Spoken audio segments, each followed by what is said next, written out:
नमस्कार, KB Marathi news channel मध्ये आपले सर्वांचे स्वागत आहे।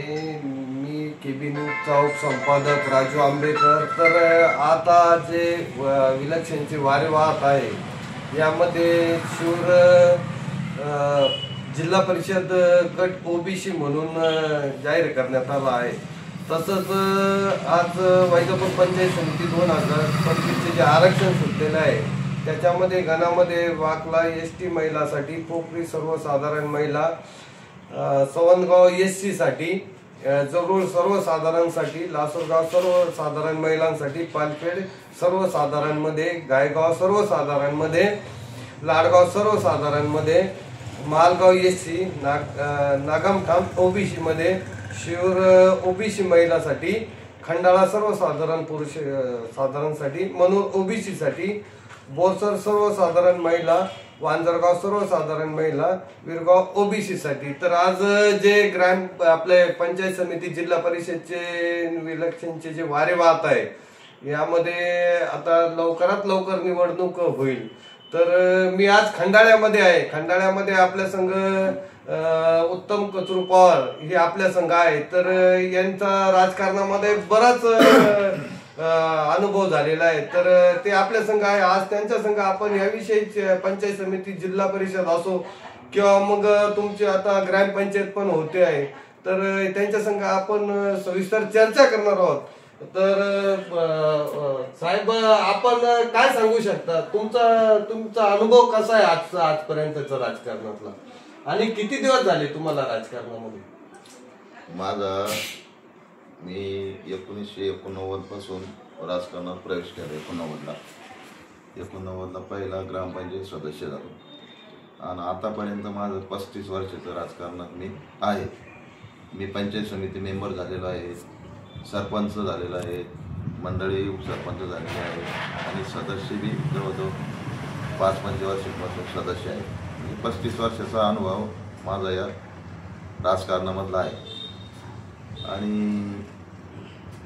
मागच्या वेळेस मी मला 2 वेळेस मी जिल्हा परिषद निवडणूक लढायच्या तयारीत असताना पण काही कारणास्तव वरिष्ठांनी मला त्यावेळेस तिकीट दिलं नाही। मधल्या काळात मी कैलास पाटलाचं काम करीत होतो आणि ते काँग्रेसमध्ये होतो। पण काँग्रेसमध्ये असताना मी दिनेश भाऊचं कायम काम करत असताना कैलास पाटलांनी मला तिकीट नाकारलं। तर नाकारत असताना मग इथले जे नेते होते सूरज नाना पवार यांना राष्ट्रवादीनं तिकीट दिलं। मी कुठल्याही पक्षाचा विचार न करता मी काँग्रेस सोडून सूरज नानांना पूर्ण माझं पाठबळ त्यांच्या पाठीशी लावलं आणि त्यांना निवडून पण आणलं। हा अनुभव माझ्या पाठीशी आहे आणि माझी 2 पंचवार्षिकपासून जिल्हा परिषद निवडणूक लढवण्याची इच्छा आहे। आणि मी आतापर्यंत भाऊ बरोबरच राहिलो। दिनेश भाऊचे माझवाले नेतृत्व आहे आणि नेते पण आहे आणि पक्ष पण तेच आहे। ते जिकडे जातील ते त्यांच्या पाठीमागे मी आजपर्यंत गेलेलो आहे। आणि मला असं वाटतं, मला अपेक्षा आहे का आता माझी जिल्हा परिषद लढवण्याची इच्छा आहे। पंचायत समिती यापूर्वी मी लढवलेली आहे, तर निवडून पण आलेलो आहे।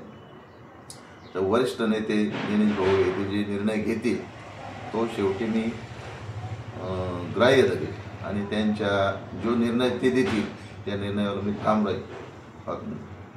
परत वरिष्ठांना सुद्धा या निमित्तानं मी विनंती करतो की माझ्या म्हणजे यावेळेस निवडणुकीचा विचार करावा।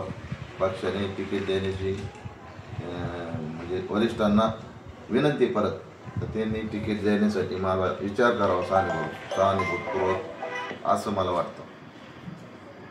पवार साहेब, आता जे इलेक्शन लागलंय तर तुम्ही इच्छुक आहे का? जिल्हा परिषद असो किंवा मग पंचायत समिती असो, तुमचं काय इच्छा आहे पुढची? आता माझी पुढची इच्छा अशी आहे का खंडाळा हे गाव मोठं आहे आणि मोठं असल्यामुळे पाहिजे तशा भौगोलिक गरजा लोकांच्या झालेल्या नाही आणि माझ्या कामाची हातोटी वेगळी आहे।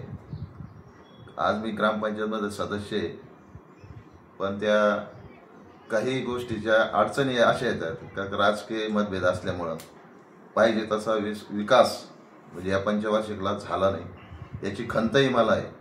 आणि कामाचे जे काम हातात घ्यायचं तर मी मोठे मोठे कामं हातात घेण्याची मला पहिल्यापासून म्हणजे सवय झालेली आहे. आणि जे आज झालं ते मला मुळीच मान्य नाही झालं. यासाठी मला असं वाटतं की आपण एक स्वतंत्र एखादी निवडणूक लढावं, यासाठी मी जिल्हा परिषद निवडणूक लढण्यासाठी इच्छुक आहे. परंतु यासाठी मला जे ज्येष्ठ लोक आहेत माझेवाले वरिष्ठ आहेत आणि त्यांनीसुद्धा माझ्या या मागणीचा सहानुभूतीपूर्वक विचार करावा असं मला वाटतं आणि ते करतील ही अपेक्षा बी माझीवाली. आणि या गावात बऱ्याच समस्या वासून बसलेल्या आहेत आणि त्यासाठी काय राहतं माहिती आहे, काम करत असताना त्या माणसाला मोकळी पाहिजे तेव्हा तो काम करतो. त्याला जर अडचणीत टाकायचं आणि अडचणीत टाकत असताना त्याला कामच करू द्यायचं नाही तर विकास होणारच नाही. मीच काय कोणी असतं त्याला जर काम करताना जर काही अडचणी निर्माण होत असेल तर काम होणार नाही. आणि खंडाळा हे गाव असं आहे की इथं विकास करण्यासाठी खूप मोठा स्कोप आहे आणि विकास करणारा माणूस पाहिजे. त्याची ती म्हणजे त्याचे गट्स पाहिजेत की आपण कुठून फंड्स आणायचा, काय करायचं काय नाही. आज परिस्थिती अशी आहे, काम खूप करूशी वाटतं, काम करण्याची इच्छा बी आहे, पण ते काम करून द्यायला बी कोणाच म्हणजे अडचणी येत्या. त्या अडचणीवर मात आपण एकटं करू शकत नाही. त्याला सगळे सारख्या विचाराचे लोक असले पाहिजे तेव्हा त्या गावाचा विकास होतो असं मला वाटतं.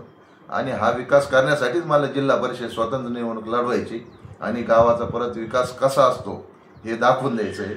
एवढीच मी या विषयी आपणास विनंती करतो आपल्या माध्यमातून का आपण बी तिकीट कसं मिळत यासाठी माध्यमे महत्त्वाचे असतात आणि आमचे ज्येष्ठ आमचे वरिष्ठ लोक माझा परत विचार करतील अशी मला अपेक्षा आहे. आपल्या संघ आज उत्तम कचरू पवार होते तर यांची आज मुलाखत झालेली आहे. आता पुढच्या वेळेस यांचा काय प्रतिक्रिया राहील आपण पुढच्या भागामध्ये परत भेटू. तर KB मराठी न्यूज साठी राजू आंबेकर, खंडाळा.